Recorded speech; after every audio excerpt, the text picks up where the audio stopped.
Hello, hello, hello. Can you hear me? Hello. Am I good? Should be good. Oh, we have a little bit of a audio issue going on here. What's going on? Wow, not what we need right before we go live. Check 1 2 1 2 check. You can only hear me out of one ear, right? You can only hear me out of one ear. Hey, I'm gonna get this fixed regardless. This is why I need someone behind the scenes. Check 1 2 1 2 check. Hey, you can hear me, yes, but only out of one audio channel. That's fine. That's cool. We're just gonna wing it. You want to know why? Because things like that happen. Things like that happen live. This is Time to Football. You can't get this content anywhere else. Can't get this content anywhere else. So we appreciate you guys joining us for a brand new episode of Time to Football. My name is Hassan Khan, the host of this channel that we like to call Time to Football. Glad you guys are joining us. You guys are joining in on the chat as well. I'm going to be keeping up and monitoring with that as well as you guys are tuning in and answering any sort of questions that you guys have, including where are the starts and sits videos? Where could that possibly be? Well, so I'm just experimenting with a lot of different things. I'm like, should we release this on Wednesdays? Should we release it on Thursdays? When should the start and sit video come out? And I think right now I'm going to go ahead and say I'm just testing the waters. I'm going to say Wednesday at 12. I'm just going to see what's bringing in the most amount of attraction and getting the most amount of views. So since that's the case, I'm going to go ahead and say, yeah, let's go ahead and release this on Wednesday. So it's going to come out at 12 o'clock Eastern Standard Time. So be on the lookout for that. But besides that, what we're going to do is we're going to show you a little bit of a preview of the starts and sits video. So I'm going to give you 3 players that you want to start, like 3 sleepers, and then 3 busts of the week as well. So I'll give you a little bit of a preview beforehand before we get into everything. But we're glad that you're joining us into this episode of Time to Football. You guys are tuning in, saying hello, asking your fantasy football questions. Rob Navarro tuning in. Start Darnold or Tannehill this week, PPR, LOL. Tannehill, he actually might light it up against Kansas City. I believe it or not, I'll give you a little bit of a preview of the starts and sits video. I'll go ahead and say that this is going to be a defensive-heavy game between the Panthers and the Giants. Don't sleep on the Giants' defense. Don't sleep on them. So I think that's going to be a defensive-heavy game.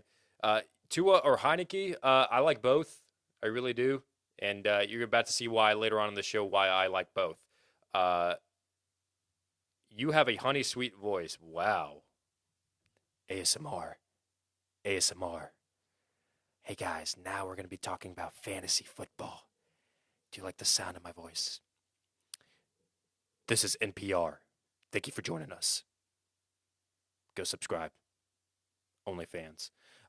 Anyways, yeah, we're going to be talking about fantasy football on this show, as well as some NFL news and notes that's going around the league as of today. By the way, again, you probably can only hear me out of one audio channel. I'm going to fix this for the iTunes when I release that later on today. So I have no idea what's going on, but we will figure it out. Gosh dang, come on. What just happened?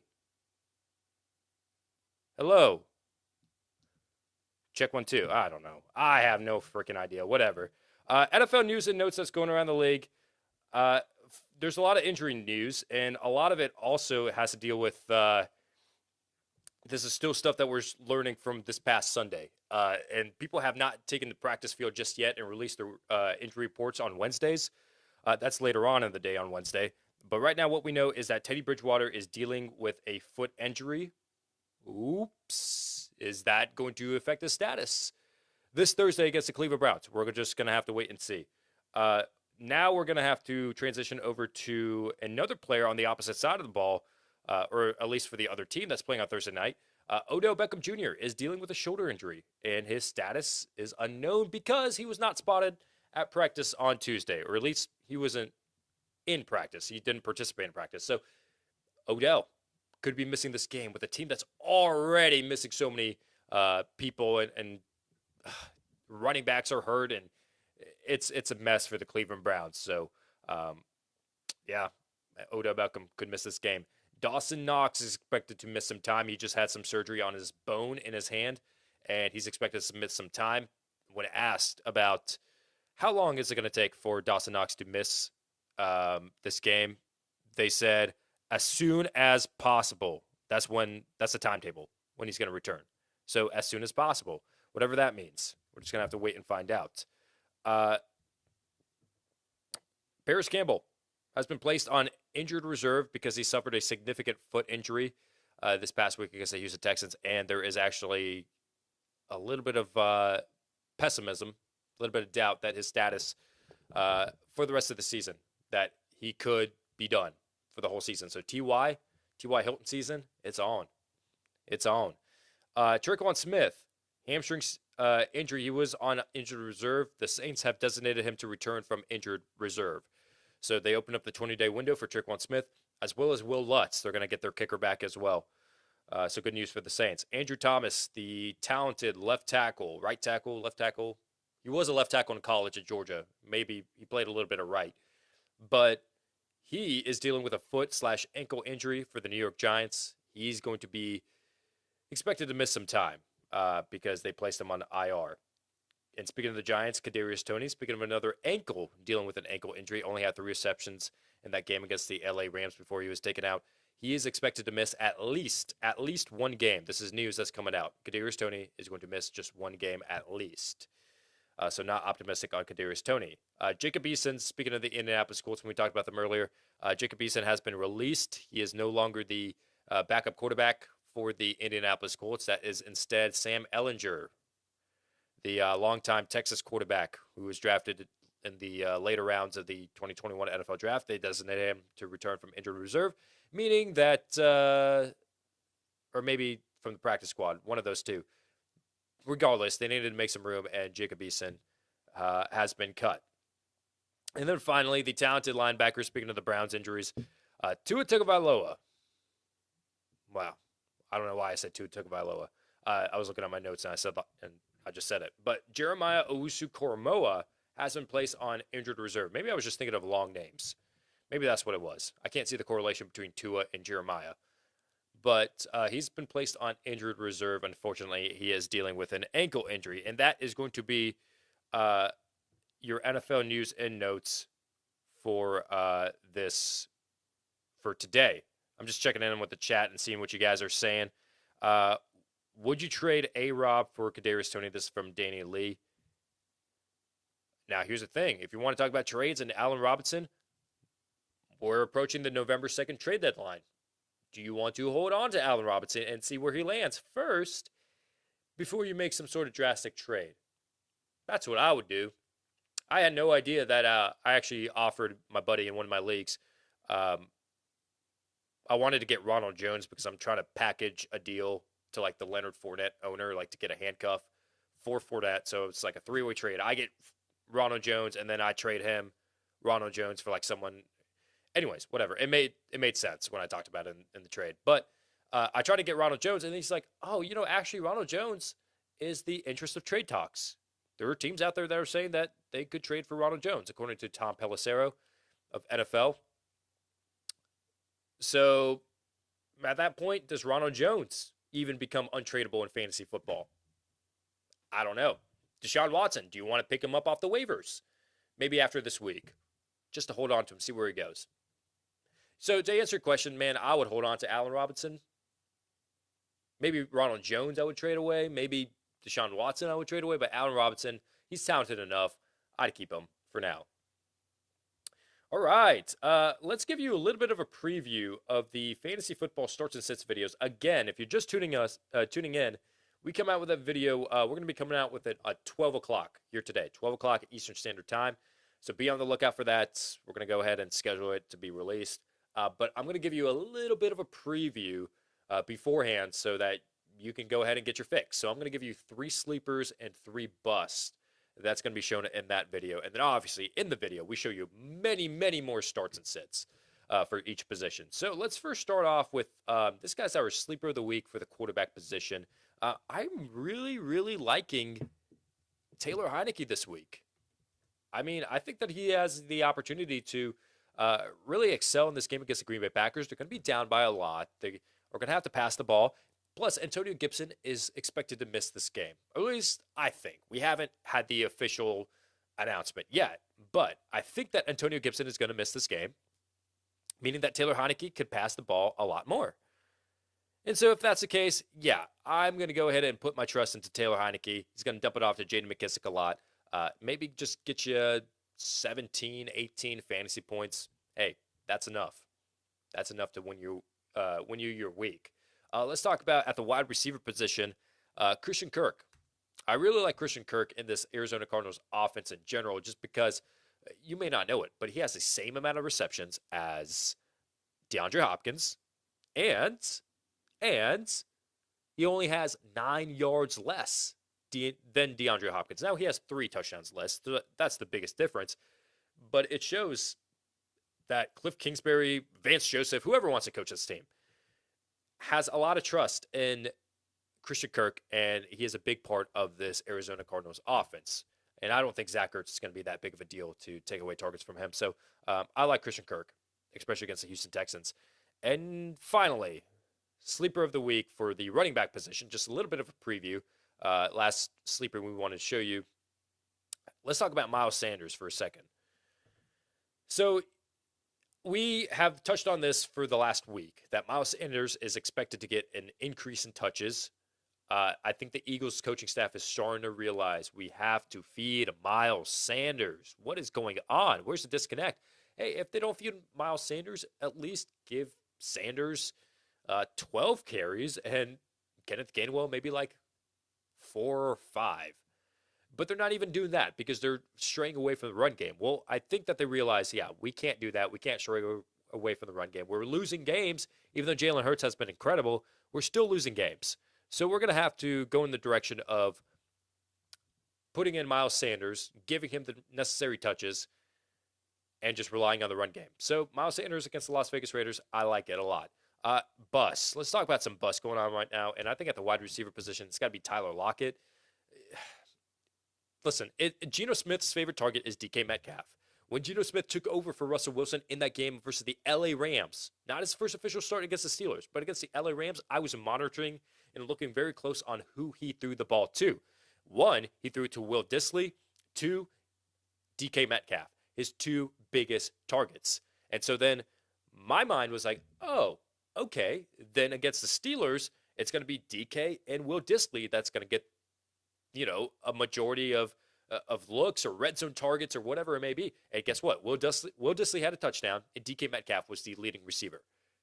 Tyler Lockett, he's a deep threat, medium, intermediate threat. Geno Smith wants to be more careful with the ball, so he's not going to take those downfield shots like Russell Wilson would have, which you can rely on Russell Wilson more because he's a little bit more accurate than Geno. He can make it down the field to Tyler Lockett. So the fact that they're not throwing it deep and intermediate to Tyler Lockett, it's going to hurt the value, especially against the New Orleans Saints. The next bust of the week, and listen, I could be wrong about this, but listen, who knows? This guy is so difficult to predict. Myles Gaskin, dude. Myles freaking Gaskin. Hey, Myles, what's going on, dude? Hey, he's a very talented player.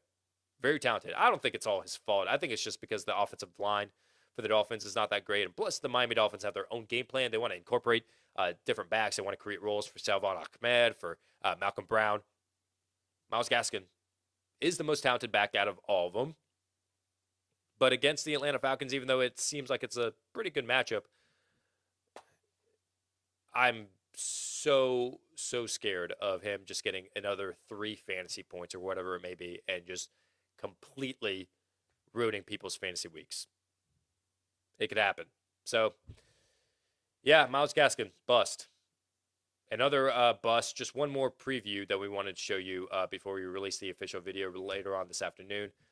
Baltimore Ravens defense. Hey, how about that? A lot of guys are going to disagree with this. But, hey, the Ravens, you may not know it, but they are 7th in the NFL in passing yards given up. They're 7th. That does not seem pretty good when you're facing Joe Burrow and one of the better deep threat receivers in the NFL and Jamar Chase. So even though the Ravens defense has put a stop to Justin Herbert and the Chargers offense, I'm going to go ahead and say, listen, maybe that was a little bit of an anomaly because this whole season they've had difficulty stopping the pass game with Carson Wentz against Patrick Mahomes, against Derek Carr. Like the secondary might get lit up against Joe Burrow and the Bengals. It could happen. So I'm not taking the risk. I'm not. I'd rather go with another defense. And which defense would I go with? You will find out later on this afternoon when we release the official starts and sits video on this channel. Be on the lookout for that. Continue to comment, continue to leave your questions. I'm going to get to you guys later on in the show. But for now, I'm going to get into power rankings for this week. We updated you guys through social media last week because we weren't here. But I just want to let you guys know that we're going to go ahead and update you guys on the power rankings for week 6 or week 7. That's what it is, right? So what we're going to do is we're going to name 25 through 32, stop, talk about him. 17 through 24, stop, talk about it. So we're going to show you 8 at a time, and then eventually we'll get to the top 8, the Elite 8. So let's first talk about the bottom 8s. Who are the worst teams in the NFL currently? Well, it's not looking good for many of these teams, except for maybe the Jaguars, who have moved up 4 spots. 25, the Eagles. 26, Falcons. 27, Giants. 28, Jaguars. 29, Jets. 30, Dolphins. 31, Lions. And 32, the Houston Texans. Okay, let's talk a little bit about this. No big changes. Falcons on a bye. Eagles, they lost against one of the better teams in the NFL, so they don't really move. The Jaguars picked up their first win. And the Dolphins were previously ranked 28, so I wanted to move them up higher than the Dolphins, but also not drop the Jets down even though they had a bye week. So I'm not going to punish the Jets. So I moved them up to 28, up 4 spots. The Dolphins, they continue to go down into the bottom 3. The Lions and the Texans as well, they continue to drop, and it's not looking great for either of those teams. 17 through 24, let's read them off. At number 17 to kick it off, we've got the Cincinnati Bengals. 18 Vikings, 19 Panthers, 20 Patriots, 21 Broncos, 22 Colts, 23 Washington, and 24 the Chicago Bears. Biggest movers, Bengals and Vikings. We keep on saying this over and over again, but the Vikings are just so close to being undefeated. All their losses within one possession. Kirk Cousins seems like he's matchup proof. Had a great game against the Carolina Panthers defense. The Cincinnati Bengals continue to impress. They moved up 3 spots. And in the process, the Panthers, Patriots, and Broncos, they drop a couple of spots just because it's not looking good for them. But the Colts moved up a spot. They seem to be on the rebound. The Washington football team, they dropped a spot. The Bears stay where they're at. 9 through 16. So these are the teams that are wild card in the wild card race, more than likely. Chiefs at 9. 10, Titans, 11, Browns, 12, Steelers, 13, Saints, 14, Seahawks, 15, Raiders, 16, 49ers. Okay, so I was debating, should I drop the Seahawks just one more spot and move the Raiders up since they picked up that victory? I was debating that, and I'm okay with it. The Raiders being the better team over the Seahawks. But I'm just like, nah, let's just wait and see. I don't want to drop the Seahawks way too low just because they went into overtime. Like, it was a close game with Geno Smith, so they're not a bad team. The Titans, big victory, but they only move up 1 spot just for now because let me see how it goes and if this Titans team is for real or not, standing at 4-2. The Browns continue to drop with those injuries, and the Steelers move on up a spot as well. Now, let's talk about the Elite 8. Who are the top 8 in the NFL? First, we got to kick it off with, actually, let's read 8 through 1 so you guys can, we can build up the anticipation for that.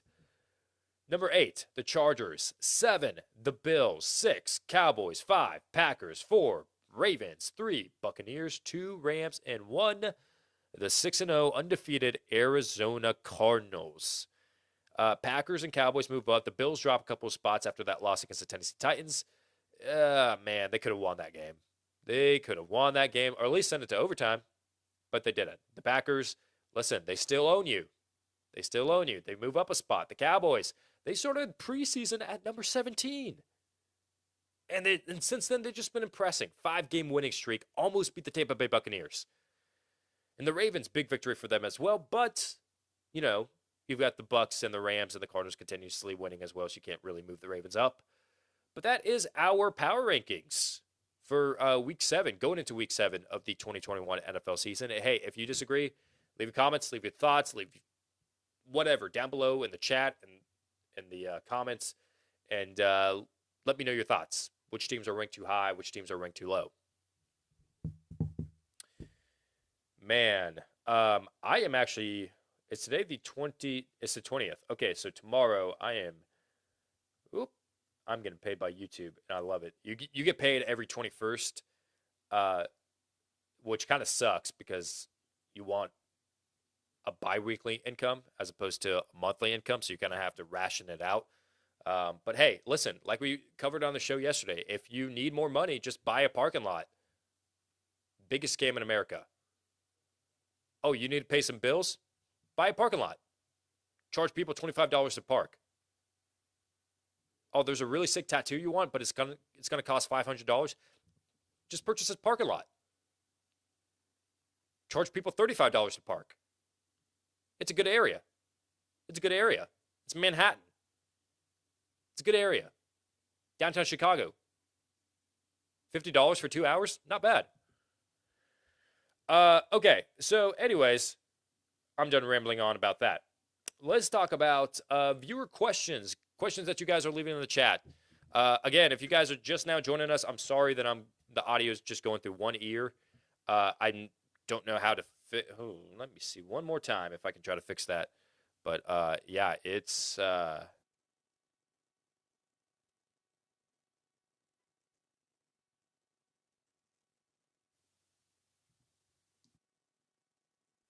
dadgum. Anyways, whatever. I'm sorry. This is why I need to hire someone and get a staff going. So hey, if you are good at behind the scenes, like video editing, production, doing live streaming, anything like that, and you're in the Atlanta area, hit me up, and let's talk. I'm thinking about reaching out to some colleges as well for internships because doing stuff for free, it's good exposure. It's good exposure for you. Golly, I heard that my whole life. Take advantage of you. I'm not going to do that for free, but anyways, yeah, I'd pay people. But anyways, I'm going to stop rambling on about nothing, and I'm just going to talk about fantasy football. Since you guys are leaving the questions, we got a few minutes right here. You have a honey sweet voice. Okay, we already covered that. Yeah, ASMR. There are no streamable DSTs on the wires, so I just forego a defense to avoid negative points. Good question, David. Try looking into the New York Giants. Look into the New York Giants. Carolina Panthers have not been looking great. They don't have Christian McCaffrey. And are they the best play this week? No. But guess what? Everybody else is in the same position as you. There are no defenses out there. Maybe there's a bye week. Which defense are you going to play? Maybe the New York Giants. Think about it if you're desperate. Octavio, morning, everyone. What are your thoughts on stacking players? I have Tannehill, Henry, and A.J. Brown. Is that too much of a risk? Listen, there's no strategy behind stacking players except that you just get the satisfaction of Dak Prescott to CeeDee Lamb, Patrick Mahomes to Travis Kelce touchdown, Matthew Stafford to Cooper Kupp. Oh, that's an instant 10 points if they can score a touchdown. That's the only benefit. Like, it doesn't matter. Because, listen, if you have Ryan Tannehill and A.J. Brown, oh, that's a stack. But what's the difference between having A.J. Brown and Ryan Tannehill or A.J. Brown and Dak Prescott? Because Ryan Tannehill might get you like 15, 16 points, but Prescott's going to get you 20 points. I mean, it just looks good in the moment right there when they get a touchdown. Like if they throw them a touchdown or they get yards or whatever. Cool. But like it does, at the end of the day, it doesn't matter. Stacking players. So I know people like go for that strategy of stacking. It's all points. It's all points. Who's going to get more points at the end of the day? If Dak is getting more points than Ryan Tannehill, who cares about the stack? I'm putting Dak and AJ Brown instead of Ryan Tannehill and AJ Brown. But all three of those players are good players. Let's see. Afternoon, Hassan from London. Hey, what's up, Jack? Hello. Hey, did you go to any of the games by any chance? I know it probably was pretty pricey. They're probably sold out for a while. I don't know. I'm guessing. The Falcons and Jets and the Dolphins and the Jaguars. But I was just wondering. Trust Hilton? I mean, he did face the Houston Texans and had a good game. But then again, when does he not have a good game against the Houston Texans? So, yes, I'm going to go ahead and say yes, you can trust Hilton as like a wide receiver 3. I'm not going to put my stock into him being a wide receiver 2 or anything like that. I mean, I think his best days are behind him, but he's still going to make an impact. Like, hey, maybe just 5-6 targets a game, but he's a deep threat. So it could be like for 70, 80, 90 yards. That's a wide receiver 3 number. If you're on Bipocalypse and you need a flex play, I don't mind it. Who is the best waiver wire defense to you? Oh, yep, David, you just commented, and I said New York. How about that? Great minds think alike. Need a bye week. PPR fill in. That's what Joe said. I'm trying to see your question. If you, okay, you were commenting and you were helping people. Hey, this is what I love. Keep on helping each other out. This is a fantasy football community. We're going to continue to help each other out and so that we can win. Miguel. Dude, I was worried for a second. I was like, man, is Miguel going to show up here? And he did. Miguel, appreciate you showing up. Good morning.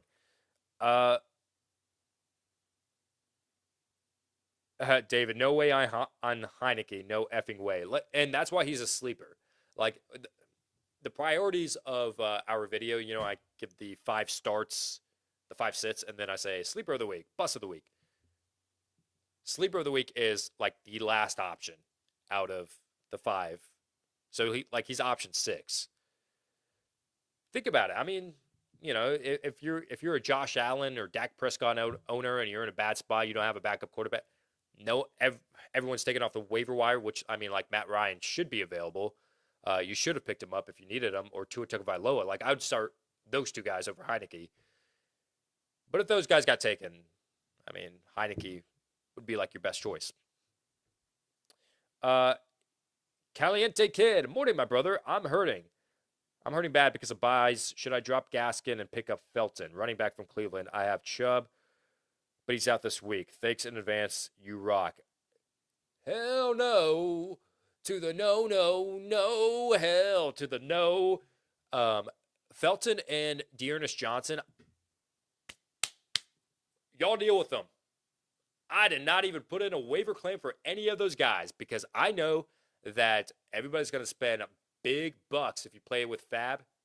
They're going to spend 15, 20, 25, whatever to get Dearness. And then maybe like 15, 10, 5 to get Felton.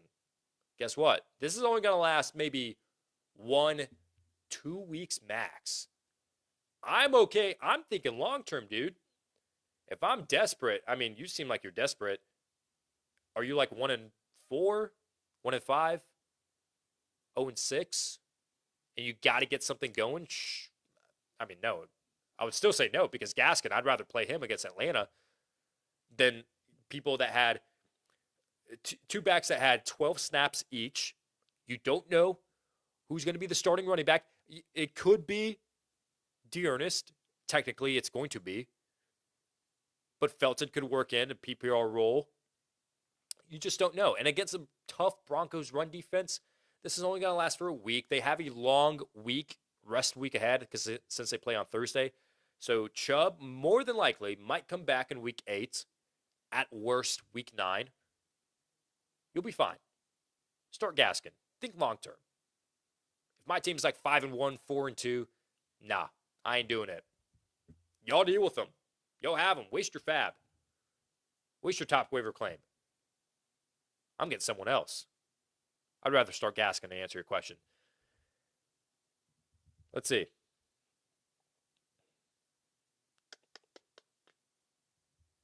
Aloha. Good morning, y'all. Rob, thank you. Appreciate that. Aloha to you. Oh man. Okay. Jack says trade D Hop for Eckler, full PPR. Yeah, yeah, yeah. Eckler's like unbelievable on another level.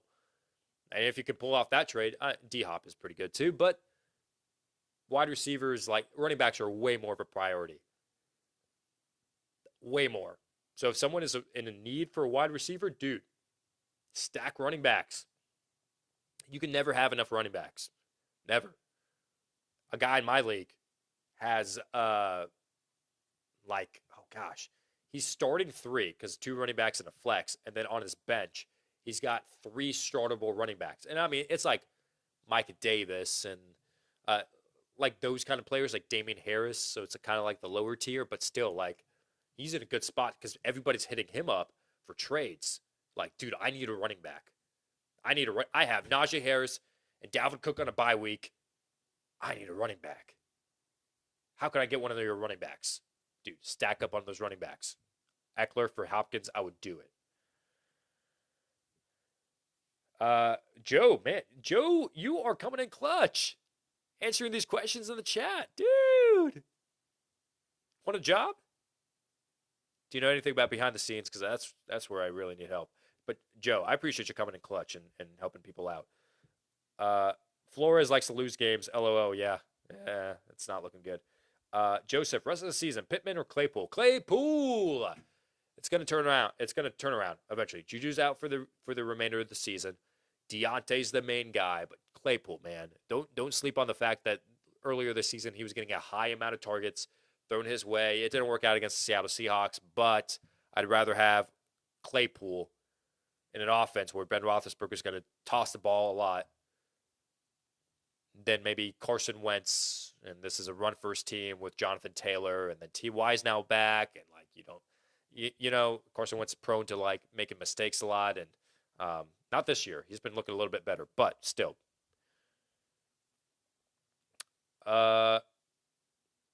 Alex saying losing patience on Keenan Allen, not that much involved. Yeah, so he went from a wide receiver one, and now how I view him, low end wide receiver two, high wide receiver three, with like high upside wide receiver two, like high wide receiver two upside. So I mentioned this on the show yesterday, I want to say. If you can toss away Damian Harris, Mike Davis, whoever, for Keenan Allen, straight up, do it. But if you're a Keenan Allen owner, try to use his name value to get someone like, man, I'm trying to think of like a good running back that people would be willing. Miles Sanders, Chase Edmonds. I'll do that.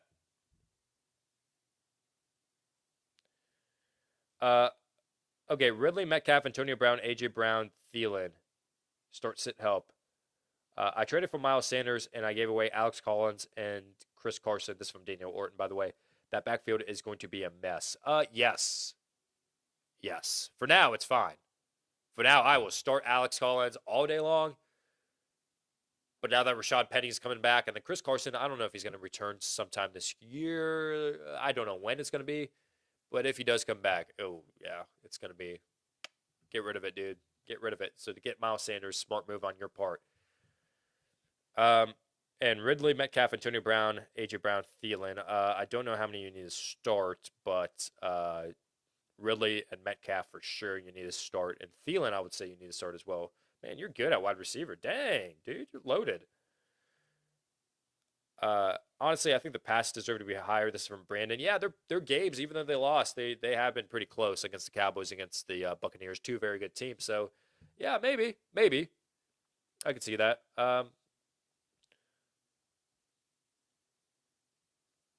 Let's see. Bills 7th? No way. Hey, well, I mean, if they needed to win that game, I mean, if they won that game, then sure. But like, I mean, the Rams, the Cardinals, the Ravens, who just beat the living snot out of the LA Chargers. The Buccaneers, defending Super Bowl champs. The Green Bay Packers. Like, those are already 5 teams.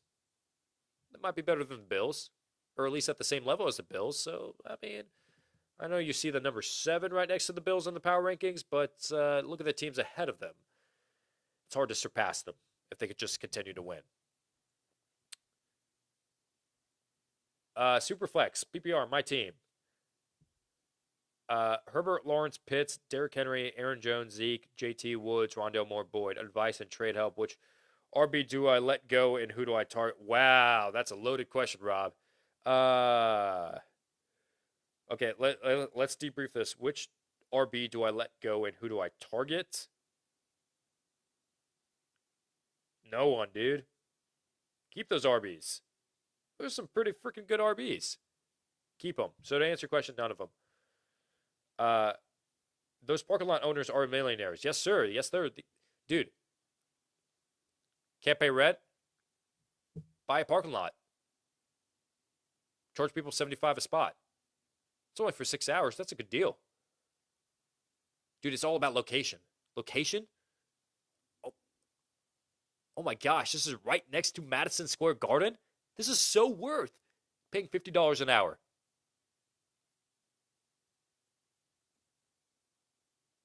Parking lots, bro. It's the way to move. That's the move. Forget FTX or whatever Tom Brady's promoting. It's parking lots, bro. Tannehill or Burrow? This is from Team Slayans.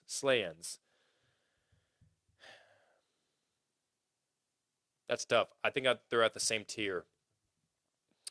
I'm going to go with Tannehill. I am running a little late. Let me answer a couple more, and then I got to go.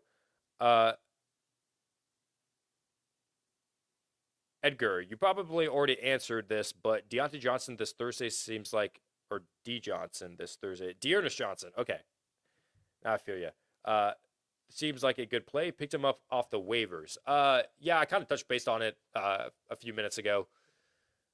Nah. I mean, if you're desperate, if you have Nick Chubb and Kareem Hunt, like I do in my viewer league, sure. And you have like other running backs in a bye, sure. Hey, but guess what? I have Nick Chubb, Kareem Hunt, who are hurt, and I have Najee Harris on a bye. They're all out. And guess what? I still didn't pick up Dearness Johnson. It's not worth it. Not worth it. If you already have him, sure. But I have some depth. I have Leonard Fournette and I have Josh Jacobs taking their spot. But Dearness Johnson for the long run, nah, not worth it. This week, sure, just because of volume. But the Denver Broncos defense is pretty tough as well. So, I'm just saying, don't follow like all those YouTubers out there, all those podcasts. Oh, Dearness, pick up waiver wire of the... Think about it, dude. Just think about it. They just see, oh, this guy went down, this guy, next man up. No, it doesn't always work that way. Just think about it. Think on it. I'm going to go ahead and end this live stream just because I've been rambling about nothing. But, hey, again, I appreciate you guys tuning in and really gutting through the audio issues that we've been having. I honestly don't know what happened, but I'll get that fixed, honestly, for next week. Or for tomorrow, actually, because this show comes out Monday through Friday. So we appreciate you guys joining in for this episode of Time2Football. Again, like and subscribe to this channel so you can stay up to date when those starts and sits videos come out. But that's going to be coming out later this afternoon at 12 o'clock. So with all that said, thank you guys for watching the show. Parking lots.